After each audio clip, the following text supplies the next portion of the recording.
Welcome to the Mandcave, the only podcast hosted by two best friends with nothing in common except their first name. I'm Mandy Kaplan. Oh my God, I'm Mandy Fabian, and every week we test the limits of our friendship with thinly veiled, what would that be, aggression. We argue over, usually it's movies, but these days it's books and podcasts until those companies give the Screen Actors Guild and After People a fair deal. So join us, grab a couch. Let's get to it. Wait a minute, cut this shit. The reason I started the intro is because you're trying to get top secret miscast information out of me, and I will not reveal that. Trying? I mean, that's an exaggeration. I asked a question innocently, by the way. Mm-hmm. Have your daughters revealed anything to you? They have revealed nothing. And you don't understand. Like, you know me. You know how much I love secrets.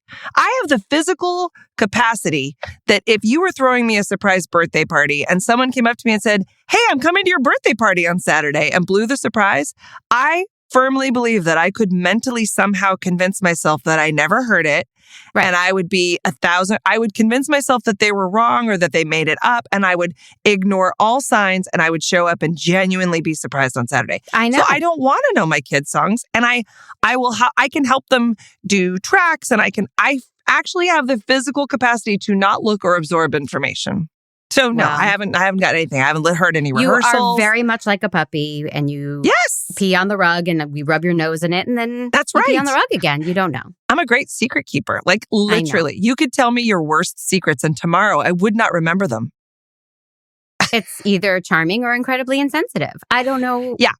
Which one, but we'll work through it. That's the second title of my autobiography: charming or incredibly insensitive. I'm trying to decide between the two. We're here to workshop it for you. Yeah. Mm-hmm. So a Golden Bachelor update. Your girl Kathy went home. I wasn't a huge fan of Kathy. I thought Kathy was a character.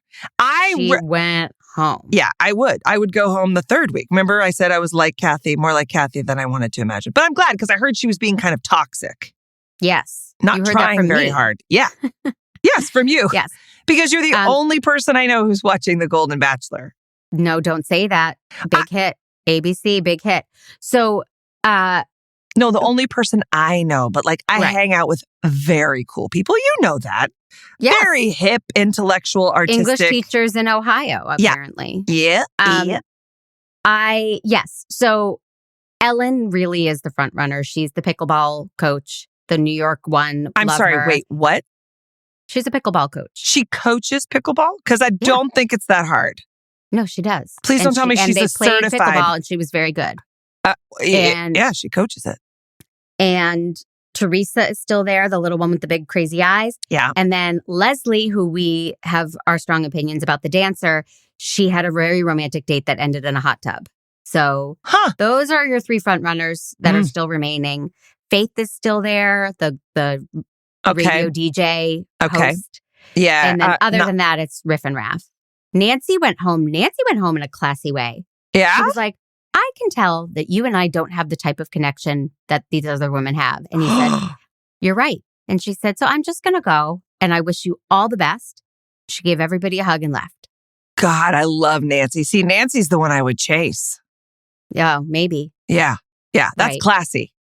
And then it was coming up next week, and he is just crying and saying, "I can't do this anymore." Yeah. And he's sobbing. So I'm very much looking forward to next week on The Bachelor. You want to watch him break.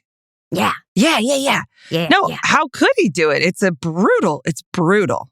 Yeah. But I'm glad to hear that I'm not a big fan of Faith either. I didn't like the eye to eye guitar song the very first week. That was uncomfortable. She is definitely not top 3 at this point. Yeah. Okay, good. Yeah. Interesting. Well, that is interesting. We'll see if he finds... That's been your Golden Bachelor minute. Well, thank you. Yeah. What about football? How did football do this weekend? I don't want to talk about it. Okay. Yeah, tough. It was a tough fantasy day. I have those all the time. Every day is a tough fantasy day for me. I know. Well, it's going to be a fantasy come true talking about Desperately Seeking Soulmate. Nice transition. On Amazon Prime. Yeah. Yes. And the reason I think we this does not go against the SAG-AFTRA. This is a documentary not featuring any actors. Or, it's a reality. It's a documentary series. So it's not actors. So and who cares? Therefore, we could watch it. Who cares anyway? Because like we obviously support all of the actors, but yes, there's a certain special connection with twin flames that we have. Yes. Yeah. Exactly. Being twin flames as we are. Exactly. This is a personal story. I'm surprised we didn't use these Jeff and Shaleia to get there. But after watching the documentary, I'm pretty glad we didn't. Because... wow. Yes. So Twin Flames, we did a podcast review of it years ago. And now this is the docuseries. Jeff and Shaleia are two shysters who go on YouTube and make videos, and you pay thousands of dollars to watch their videos, and they will match you with your twin flame, which is your soulmate. Well, that was a later development. At first, it was just telling you how to have your true love, right? Oh, okay. I mean, and potentially started off with some form of genuine positivity. Yeah. Shaleia was very spiritual and wanted to share. There were crystals involved. A lot of singing bowls. Yeah. A lot of singing bowls. They talked about their lovemaking, not nearly enough for my taste. I would have liked to hear more about how they really go deep with their sex.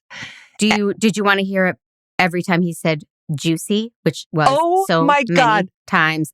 Can you imagine the pain I was going through? I could not stop thinking about how, if you didn't hate them already, this would have turned you. I hated them, but... It's their thing. It's their catchphrase. Every single welcome to another juicy session of, I almost said love bombers. Twin flames. Yeah. Yes. Yeah. So this docuseries follows a really, I thought, cool journalist named Alice Haynes. She's my new best friend. Looks all like Sadie Sink, all grown up, for those Stranger Things fans out there. And she said, I had heard about them. I had seen an article about them. I wanted to get to the bottom of it. What are they really doing and providing for people? Is this a cult or not? And as Teal Swan and many cult leaders do, they said, sure, we'll be interviewed. Come on in, Alice Haynes. She was there to expose them, but they are so full of themselves, they thought she was there to write a beautiful love letter to them. And this is a 3-part series about her exposing them as being a cult. Yes. What I love about it is they were like giddy children, so excited to share their stuff, right? That was the main part of that interview, is they were like, look at our new house, look at our big cars. These are the sunglasses that I saved for the Porsche. I mean, it was so, and you go, well, what were you hoping that she was was this Lifestyles of the Rich and Famous that she was writing for? Like, what did you think was going to be the takeaway? Because not how successful you are with love matching. It was, they really just wanted to show her the pool and the hot tub. And do you want to get in? It's really nice. And yeah, that was something. They are such scam artists, and they are charging such high rates to watch their videos and be in their universe. But they are preying upon people who are heartbroken and people who are spiritual. So it's a double whammy. Not only are you in pain, but you're a person who believes in higher power or something greater than humanity. And that, you're our perfect victim. Isn't that horrible? Oh, I felt... God, they're hateful. Yeah. I have to say, I loved watching it because it was fascinating to me, but I was disgusted. I was really I felt so bad for everyone because, of course, I'm their target audience. I mean, I was in so much pain because I did not have hope, right? Like there was a certain, I had gotten married and then I got divorced and then I lived in this world of, marriage doesn't work out and I'm not the person that's going to find a real thing. So I'm just going to have to find all the other things. And it was, but even though I kind of had fun with it, it was also, I was sad. It really brought me emotional pain. And I know. These women are mostly women. I mean, we only heard from one guy, but it was, and they're lovely. They're lovely women, lovely, charming women that they just are so they so are afraid that they're not going to find it, that they're going to go to this class and they've been hurt so deeply that it sends them spinning, that they go to this class to go, it must have been me. I must have done something wrong. As opposed to, some relationships don't work out and you just have to have faith that one of them will. Right. Oh. So when Twin Flame starts, it really is, they show us all this footage. By the way, how did they get the footage? Because it's these private classes that we were seeing actual footage of these Zooms. Well, so that's interesting because she bought them. She must have bought them. She watched all of them, the journalist. Okay. But that doesn't give her the license Right. Yeah. So I don't know where they got all this footage. Some faces were blurred, but some were there. So you log in and Jeff and Shaleia, so gross, are, what's going on, Mandy? And Mandy says, well, I really have this crush on this guy, but he's just not calling me back. And Jeff responds with something like this.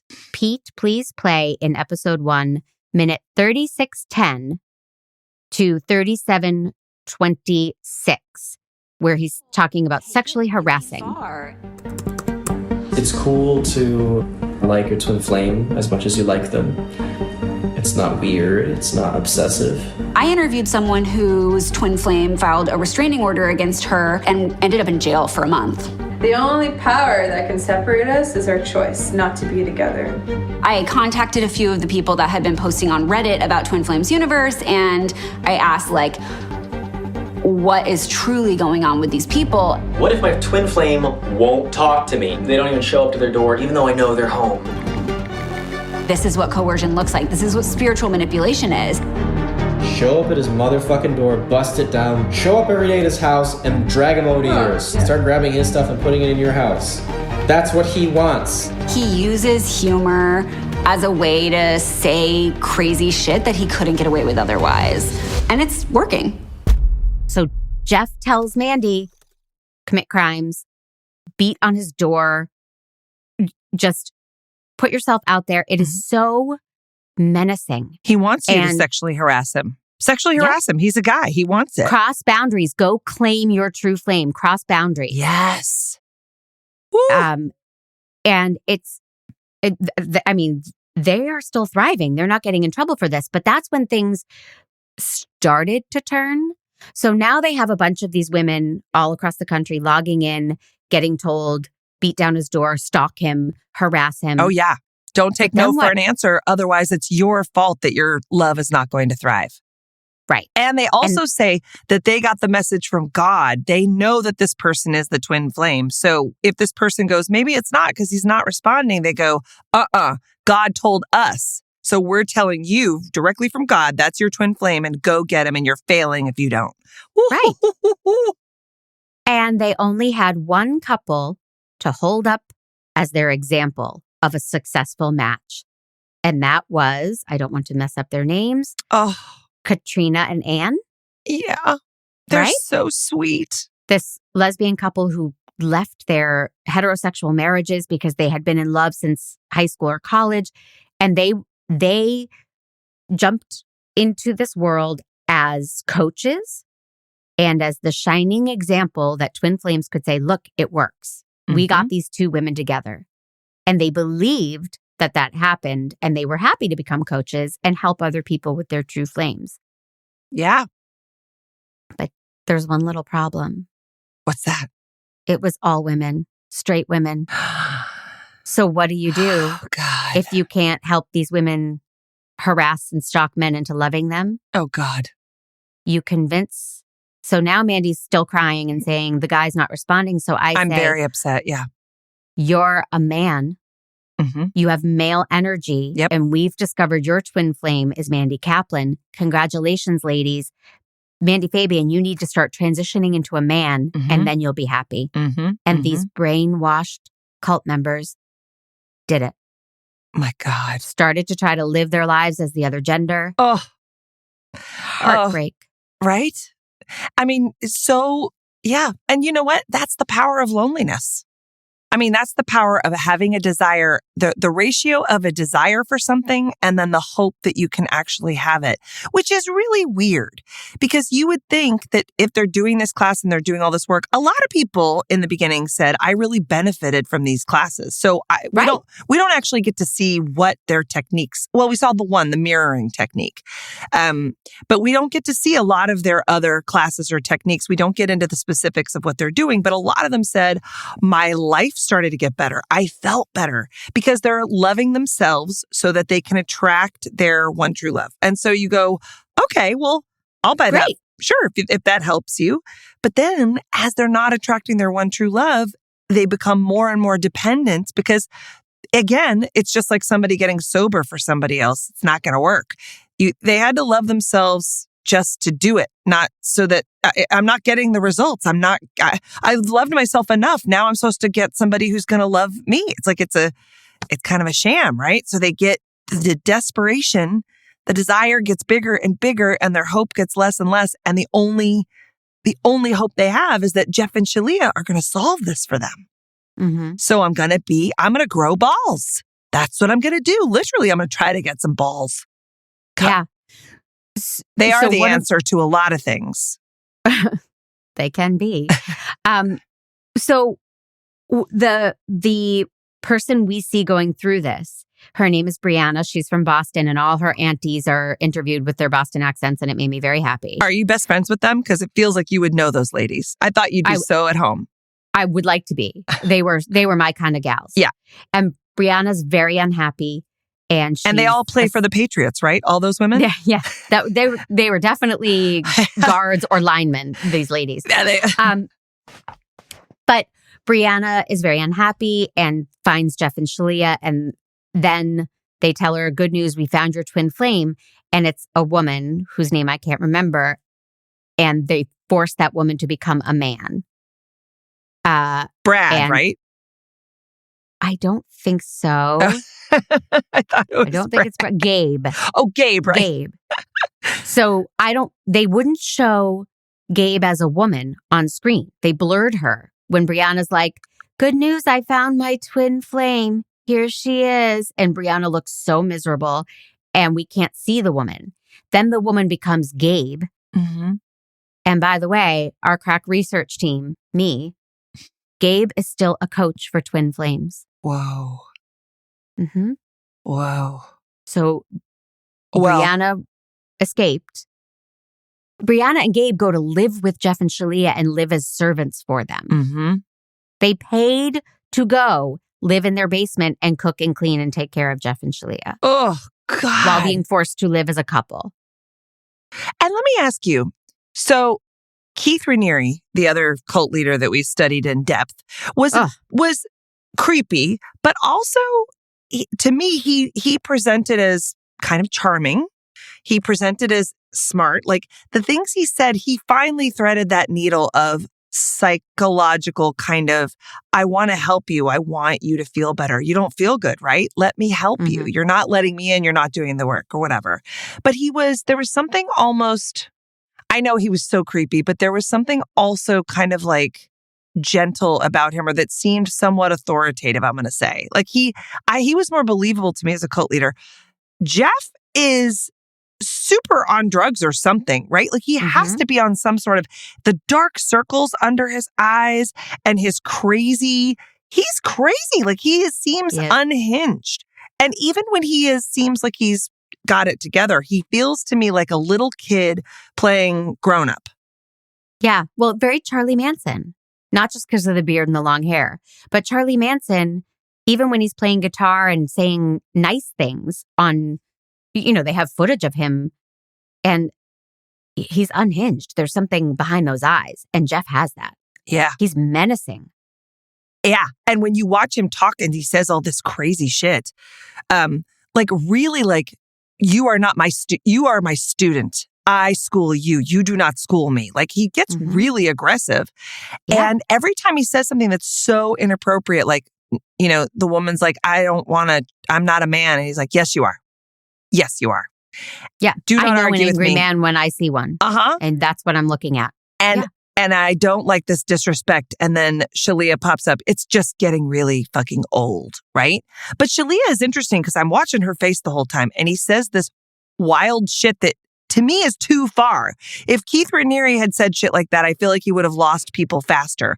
But Jeff just says really inappropriate shit. And I almost can see Shaleia flinch for a second. Like, do you watch her face during these things?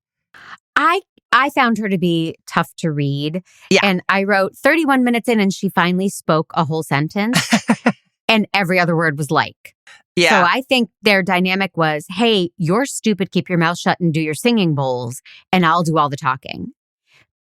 So by the end of the series, we meet Shaleia's father. Her name is Megan. Her real name is Megan. Yeah. And he says, I don't think she's a victim. I think she's the perpetrator. And he has completely disowned her because he thinks she's ruining lives left and right. And that was interesting. If your own father says, no, she knows what she's doing.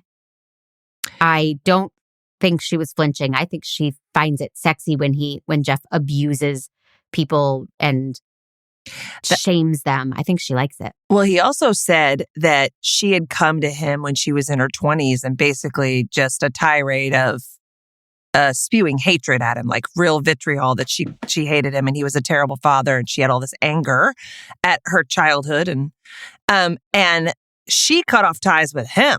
Like she was the one who was like, but since then he's let her go because she basically said, I hate you and you were fucked up and horrible. And now he's watching her do this and he's like, yeah, and I believe that she is responsible just based on what he saw.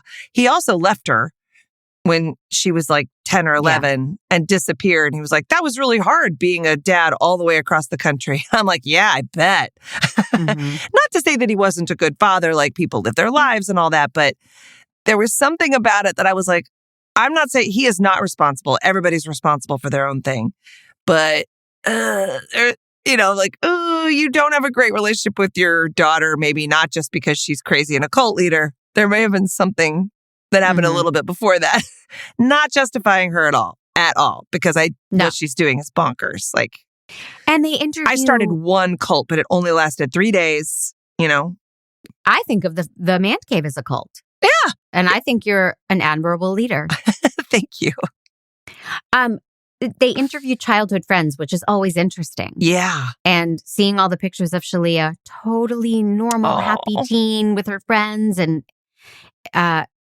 something went real wrong. And I do think Jeff has her brainwashed, but I just don't think she's innocent. I think she's cruel for sitting there next to him while he abuses people. It's really interesting. Like, he must in person have a kind of undeniable charm. Although his students are not in person. They're all on Zoom, right? Or whatever. Sorry, Zoom. I don't know if it's Zoom, but they're all talking online. Virtual, and yeah. Even the classes are recorded, which just goes to show you, I'm kind of dying to see one of those classes. I may have to get you one for Hanukkah or Christmas or something. Like I can't be around him. No, I can't give the money. Too irritating. But like, right. It's so, because I'm really dying to see, like, where is the charm though? Where's the thing? And that makes me sad then, because if he's not charming and he doesn't seem sane and he looks like a drug addict and he's super gross about all of the money that he's making off of everybody, right? Then what is it that keeps people coming back? It's got to be their own pain. Confidence. Right. So Shaleia is this stunning trans woman who is well-spoken, deeply unhappy, but she goes to them for help. And he guarantees, I guarantee you will find your twin flame. And he says it with confidence. Yeah. So Shaleia needs confidence. She needs self-esteem. And he seems like he's mastered it. So people go to him to get a little of what he's got. Well, and there is one, she's in a small town in upstate New York, right? She and her twin flame is a guy, she works in like a gas station, and it's a real good old boy, boot wearing, tool belt kind of guy who comes in and she senses that they have a connection and she believes that he feels that connection as well, but he doesn't know how to get over the fact that he's a corn eating Cornhuskin. I'm really enjoying this. Bear wrestling. I don't know if these were her words, but I'm like painting the picture. And that he wouldn't be comfortable with or that he finds himself attracted to a trans woman and he doesn't understand how to wrestle with those feelings. That's her philosophy. Really, that's her philosophy. Yeah. But it seems like he just said good morning and she said good morning. And then she was stalking him online. And I don't think he ever led her on or flirted or anything. I think that was all in her head. And then Jeff encouraged it. Well, that's the thing. And I really, I'm thinking back. You never had this. Did you ever have somebody who you were like, yes, and they didn't love you back? You must have, right? Okay. Yeah. So was there a person? I'm trying to think of who the person that I was so convinced that it should have been this. That I would have gone and been like, okay, how do I stalk this person? I so believe that they're wrong in thinking that we don't belong together. I'm going to go and get them back. I'm sure I must have felt it. I had too much pride. My college boyfriend broke my heart and I was devastated. And my brilliant mother said, write him letters and tell him everything you're feeling and spill it all out. And then don't send those letters. Oh, so I have these psychotic, stalkery letters about just, why don't you see it? We're meant to be together and I love you and everything, it just spilling my heart out. But I still own those letters because my mom's brilliant. Where are I those? I tell you. No. Oh, come on. You have done secret things in my house and you are not to be trusted. I have done secret things in your house. I know. So I you have to read me one of those letters, graduated, though. Okay. Bonus content. Perhaps. It's really, but he had graduated, so he wasn't there. Mm-hmm. But I don't know what I would have been doing if he were still in the theater department and I could follow him to parties and sit outside his house and stalk him. I might have done that. I don't know. Right. I might have been giving him the letters. I might have been sending friends to tell him how I feel. I don't know. But I was blessed with the fact that he was off in the world working and I was a senior in college and I could move on. Yeah. Oh, I had plenty of unrequited crushes. I'm going to say 18 out of 20 were unrequited. But the thought that it's that thing, it hurts when someone doesn't love you back and you're hopeful that maybe they will and you are just dying for their attention. But the idea that you would take the turn into, no, you're wrong and you're not seeing how amazing this connection is. Mm-hmm. There was one guy that I met at a party. He had a weird name. It was something like Bo Busby or Busby Berkeley. It was there were two B's involved. And it was one of those crazy, instant stranger chemistry connections that I was like, oh, we had said maybe 3 sentences. And he was like, are we going to go out again? A second date? Implying that those 3 sentences had been our first. It was that kind of instant and right. And I was like, yeah, we are. Here's my number. Obviously, this is on, right? Right. And he never called. And that is one person that I definitely was like, I can't believe what happened? Right. Right. So, I mean, I hope he died. He lives now in Burbank. No, I'm kidding. He lives in Bone Broth Borough because it's all bees for him. And sure. Yeah. No, so maybe if I had worked with him or something, then I might have gotten obsessive about something like that. But it's really an interesting choice. Yeah. I mean, we can easily convince ourselves someone is right for us that is wrong for us. But then we let it go. Yeah. As healthy people. Yeah. And I just felt so bad. Imagine, Ryan Gosling, our dear friend Ryan Gosling, is one of the people. He had to file a restraining order against a woman who in Twin Flames believed he was her twin flame and she was stalking him. And they encouraged it. Yes. Wait, are we sure that was that actual program or was it just the hype about twin flames? Because it's kind of become a thing and I have a chicken and egg question. Did our research team by any chance find out whether they invented They did not invent it. So they took it. It was a term like soulmate. Yeah. It's a term that they then turned into. Got it. Their Twin Flames University. Is what they call themselves. TFU. Did you go to the website? No. Okay. So I think I was afraid it would like burn my hands or something. You know, like I would. It's like why we don't go to Scientology meetings just for fun. I would I would accidentally sign up and now I'm in class 4 and I don't know how to get out. Right. So I don't think that they are that extreme because they are making money hand over fist. It costs $3,333 to take their full program. Oh. So before you do that, they have all these coaches like the lovely Ann and Christina who meet with you. The coaches get to keep all of their profits. So if I'm seeing you and I'm the coach, I'm keeping all the profits. Part of my coaching is to say, this is going great. You know what you really need? You need to sign up for the $1,200 workshop. That's what you really need. So I'm taking your money and then I feed you into their system. And so it's like double dipping against the poor victim. So Jeff and Shaleia are making all that money because the coaches are guiding everyone. You need to buy the program. You need to buy the book. But there's one guy who is in a class and he's German and his name is Fabian. And he says, I don't know what to do. My cats don't love me. My cats hate me. So he's in the Twin Flames University trying to get his cats to love him. And he just looks like just an idiot. I'm sorry, Fabian. You look like an idiot. They try to fix him up with this beautiful together woman named Marie Sophie.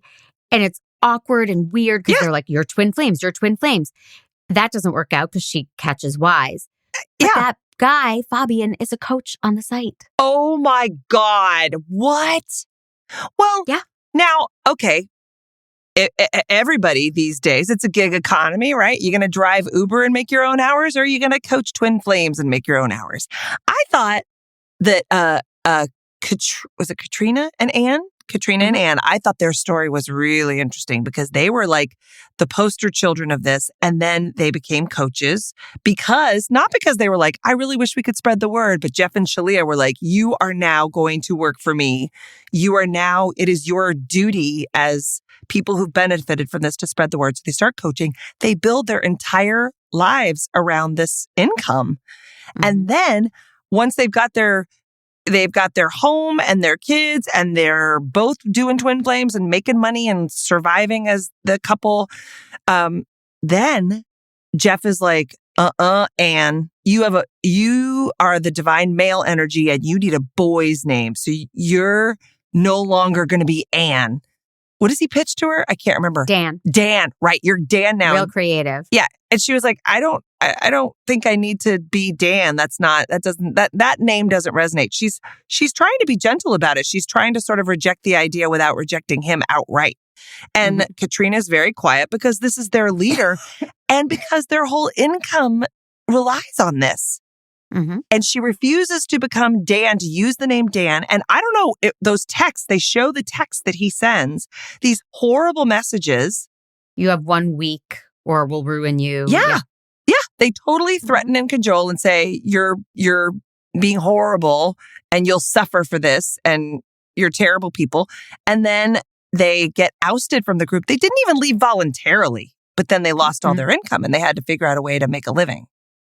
Right. And one nod to the brilliant filmmaker, Marina Zanovich, who did The Way Down on HBO about Gwen Shamblin and her fucking bananas church. Oh, yeah. So this woman makes great documentaries and she interviews Katrina and Ann separately through the whole thing.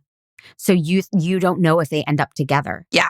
There's no reference to, and today as a couple, we do this until the very end when we see them together, which was gratifying to know they made it. Yeah. And Ann's like, I'm a woman. I'm a gay woman in love with my wife. I'm not Dan. I'm not a man. I don't have masculine energy. Yeah. And they really stand up to them. Yeah. And they suffer the consequences. What a weird overreach and like a thoughtlessness too, to like take something that worked that's an example. But they did. I mean, genuinely, these women came in and they were like, it's okay for you to be in love. That's the sad thing is they were totally accepting of Arcelia. They were totally accepting of Katrina and Ann. Like there was no homophobia anywhere. But then they take this, but then they totally become homophobic because they need to project this heteronormative idea of there's a man and a woman in a relationship and they blow it. Right. So interesting. It was interesting. And there's a gender historian. Yeah. I don't know if I've got that title right. Named Jules, who I adore. Yeah. I thought that her energy was very making light, but also taking it seriously. Mm-hmm. And I really liked their interviews. And they calls it conversion therapy in disguise. And it is. It takes that Christian thing of, no, you're not gay. You love men. You're not a gay woman. You are a straight woman. And this is still doing that. Yeah. In You're fact, right. so much so that we're going to convert the other one into a man for you. Yes. Yes. So it is not open-minded. It is not accepting. I mean, they have all these trans coaches and trans couples on the site. Yeah. That maybe make somebody feel like, well, look at that. It's accepting. It's the opposite. It's forcing people against their will. It's cruel. Well, I wonder, like with Gabe, right? He did not look happy in the beginning, right? As a woman, you do see his face. You do see him. Mm-hmm. Are you sure? Mm-hmm. Oh, I thought you did. Well, he didn't look happy. Okay. But now he's Gabe. And I guess, I don't know. It's really interesting. I'm just glad that Brianna found her way out. Spoiler alert. I know. She calls her We mom. really spoiled everything. But if you like cults, there are so many culty, fun twists and turns and so many interesting people. You know, I said before, I can't fathom I would ever get wrapped up in a cult. I would be too skeptical and forgive me, please, everybody. But I think too smart. Once somebody said you're going to go against something you believe in, I would be like, no, I'm not. I'm out of here. Screw you. But this one is insidious because it comes across as a matchmaker and therapy. Yeah. And those are things that maybe I would sign up for. And this one felt the closest I've ever seen. I would not attend NXIVM. I might murder some people in the middle of the night in 1979 for Charlie Manson. But most of these cults I wouldn't participate in.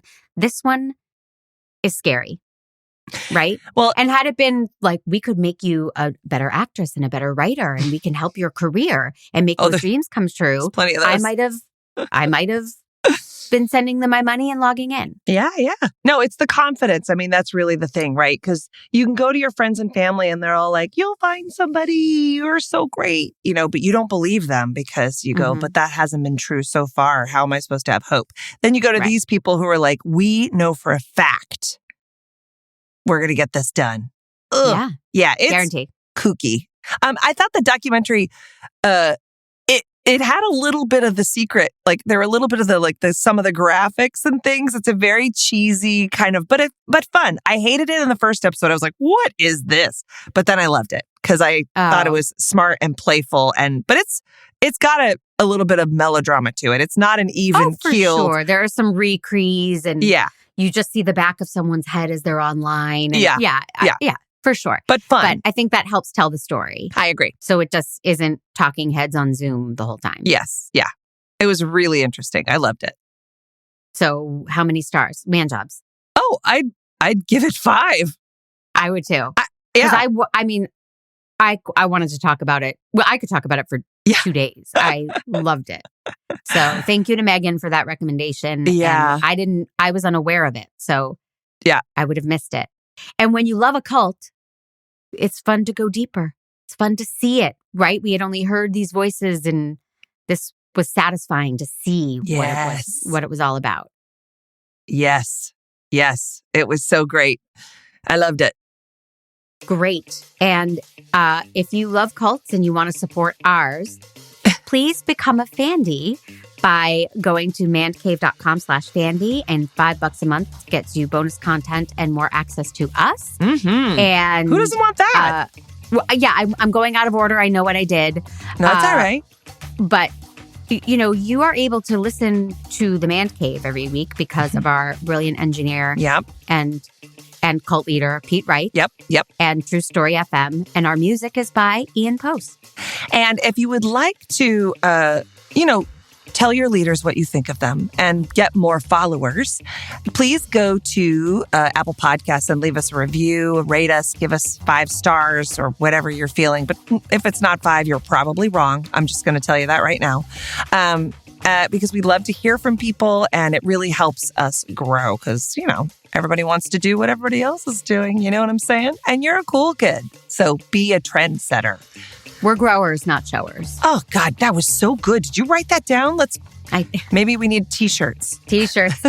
Oh, speaking of t-shirts, we've got mandcave.com/merch. We've got all kinds of really fun t-shirt ideas that have come out of the show for our several seasons. We have a Make Jail Great Again shirt that we're really proud of. Go to mandcave.com/merch and get all the fun stuff. And you can also talk with us on Discord. That's where all the cool kids are. Mandcave.com/Discord to come chat with us. Yes. And now I have a game. Okay. Very simple, very straightforward. Cult or not? Okay. Okay. Okay. So I'm going to tell you the name of the cult and the brief mission statement. You tell me if it's real or not. If it's real or ready? not. Okay. Okay. Because, some people think it's a cult. Some people think it's a religion. But you're okay. Whether it's real. These are cults true or not. Okay. Right. Did it come from my brain? Or the internet? Oh, God. Okay. Are you ready? Ready. The unshorn, never cut or shaved, as they are nonviolent and hair is a living organism. Huh. Well, that's interesting. And something you could get on board with. Yeah, I actually could. I'd never want to do that. It'd be great to just go ahead and walk around with a full beard. But Patrick does. Okay. As a beard, I blew that joke. Anyway, I'm going to say, I'm going to say that feels like it could be a group. I feel like there's a group of people that could do that. I don't know if they all live in a colony together, but yeah, I'd buy that. Oh, God, what a smelly colony. No, I made that up. Okay. All right. Unshorn is a pretty highfalutin word, but I know highfalutin words. I know you do. You're smart. That's why you're not going to be in a cult. Right. Okay. What about Angel's Landing? They could tell you exactly when you were going to die. And if you didn't die, they would kill you on that date.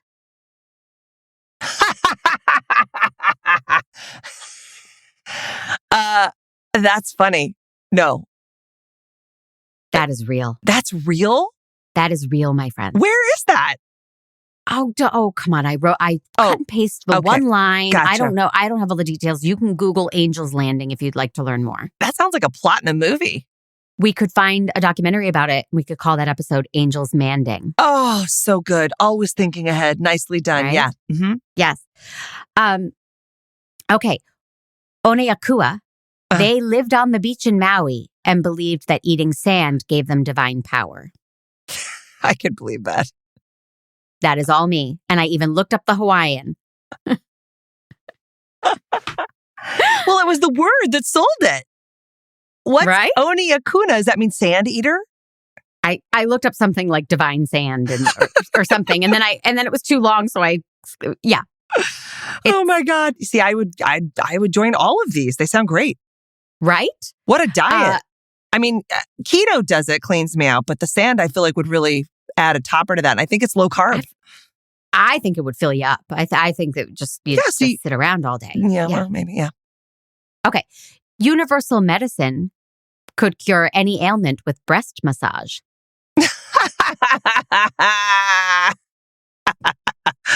Oh my God. That's a cult? Is it? No. Or did I make it up? It's not. That is real. Right? Oh my God. I got to look into that. Maybe I could mix that with the Universal Life Church. I don't really want to go around massaging people's breasts, but I am a healer. So whatever happens, happens. You know what I mean? Yeah. And some people's breasts. Okay. Forever Awake feared and resisted sleep by ingesting copious amounts of cocaine and avoiding the dark. That's real. That is all me. I would like to point out you have not gotten one of these, and I'm very proud of myself. Well, that's real, though. People actually do that with cocaine. I mean, whether it's a cult or not, you're talking about a lifestyle. You're talking about you and me on a Friday night. That's right. Yeah. Honohana Sangpogyo. They could look at their feet and instantly know the future. Sure. I believe that. Yes, that is real. That is a real cult. What future, though? Like boots or flip-flops? Or is it a more complicated future than that? Because cracked feet or not cracked feet, I'm struggling with some cracked feet lately. So I'm really working on it. Yeah. Interesting. And then the last one is the coconut-obsessed cult. The name speaks for itself. Sure. Why not? I mean, it comes from the earth. It's filled with vitamins. It's the life force. It's, yeah, sure. Yeah. Why not? That was totally real. There was a cult obsessed with coconuts. Yeah. You cut them in half. You make little outfits out of them, like Moana bras. I'm grabbing my boobs. You could massage your breasts with them. Yes. So maybe there's some cross-pollination between the breast massagers universal medicine cult and the coconut obsessed cult. Yeah. Quick PSA, you guys. These cults need help and we need to reach out and spread the word. So, yeah. Thank you for doing that. Become a Mandcave coach. A Mandcave coach. That's right. All you have to do spread the word. is disagree with your best friend for 20-some years. And you too can be part of our colony. There you go. In all seriousness, though, I would love to have like a retreat with the people who listen to our podcast. And we could just all go away to a mountain home together. And you and I could wear robes and sashes. And it could be really fun. We'd have like wine, the cult of wine. I think we could do it. As long as there's cheese, I'm there. Yeah, that's the title of your autobiography. Okay. As long as there's cheese, I'm there. Yes, that is it. Nailed it. All right. Well, see, now I'm having mixed feelings because the thing I was going to assign you is kind of culty, and I really love all our talking about cults, and it's really fun. But Taylor Swift is a pretty great thing, and it's very topical and timely, and hopefully maybe some of our Fandys, hopefully they will have seen it. All right. Well, you know what? Let's do it. We'll do Taylor Swift. Taylor Swift. Yeah. Okay. Because I won't probably be able to coordinate with you, but I can go see it for sure. Great. Then we can go see it together at some point. Fantastic. Mantastic. Yeah. But you should let me know because I may want to watch you watching it. Okay. It's not creepy at all. I want to try and go when nobody else is in the theater so I can sing along. You can sing along. Okay. I saw we were singing and clapping and you could do all of it. You can't not. Okay. I'll tell you that. Okay. You're all but waving to Taylor and saying, "Hi, Taylor. I love you." It's a concert experience, except the best tickets you'll ever buy. Right. Okay. I'm psyched. Yep. All right. Thank you. Mm-hmm. You're giving me a gift. Oh, I'm excited. Me too. All right. Well, till next week, look what I made you do. Huh? Uh-huh. Get ready for it. Are you ready for it? All right. I love you. I love you and your champagne problems. Woo! See you next week.